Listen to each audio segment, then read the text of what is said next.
আল্লাহ নবী সাল্লাল্লাহু আলাইহি ওয়াসাল্লাম বলছেন, মান বানা লিল্লাহি মাসজিদান বানাল্লাহু লাহু বাইতান ফিল জান্নাহ। যে ব্যক্তি আল্লাহর জন্য একটা মসজিদ নির্মাণ করবে, বানাবে, আল্লাহ তার জন্য জান্নাতে একটা ঘর বানাবে। সুবহানাল্লাহ, সুবহানাল্লাহ।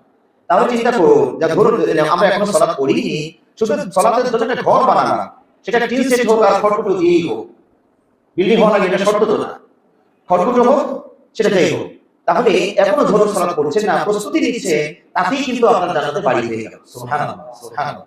হয়তো অনেকেই মনে করবেন যে এটা তো আমাদের মতো গরিব অসহায় দরিদ্র মানুষের পক্ষে এই অফারটা দেওয়া সম্ভব না। একটা মসজিদ বানাতে গেলে টিন সেট বানালে তো 1 লাখ 2 লাখ 3 লাখ 5 লাখ লাগে, আর একটা ভবন নির্মাণ করতে গেলে তো কয়েক কোটি না হলে তো 1 কোটি টাকা পার হয় মুশকিল। তো এত বড় কাজ আমরা করতেও পারবো না, আমাদের পক্ষে জান্নাতে এই পয়েন্টে বাড়ি বানানো সম্ভব না। কিন্তু আল্লাহ কত উদার, এই যে হাদিস সিলসিলা সহিহ বুখারী মুসলিমে আপনারা বেশিরভাগ শুনে থাকেন, এর অতিরিক্ত অংশটা মুসনাদে আহমদ এবং মুআজাম তাবারানীতে বিশুদ্ধ সূত্রে আরেকটু সুন্দর করে গরিবের অফারটা ওখানে উল্লেখ আছে। সেখানে আল্লাহ নবী সাল্লাল্লাহু আলাইহি ওয়াসাল্লাম বলছেন, মান বানা লিল্লাহি মাসজিদান কামাফহাসি কাতাতিন লিবাইদাতিহা আও আসগার বানাল্লাহু লাহু বাইতান ফিল জান্নাহ। যে ব্যক্তি আল্লাহর জন্য একটা ঘর বানাবে, তার ব্যাস পরিধি কতটুকু হওয়া লাগবে, কত বিঘার উপরে করবে, আল্লাহ নবী সাল্লাল্লাহু আলাইহি ওয়াসাল্লাম বলছেন কামাফহাসি কাতাতিন লিবাইদাতিহা।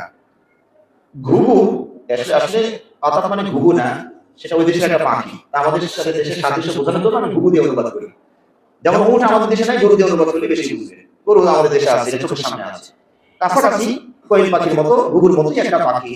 আল্লাহ নবী সাল্লাল্লাহু আলাইহি ওয়াসাল্লাম বলছেন যে আল্লাহর জন্য একটা ঘর বানাবে, তার ব্যাস পরিধি কত বড় হওয়া লাগবে, কত ক্ষুদ্র করে বোঝানোর চেষ্টা করা হচ্ছে যে ঘুঘু ডিম পাড়ার জন্য যে বাসাটা নির্মাণ করে ওইটুকু যদি কেউ আল্লাহর জন্য ঘর বানায়, সুবহানাল্লাহ। তারপরে বলছেন কি, আও আসগা, তার চেয়েও যদি ক্ষুদ্র হয়।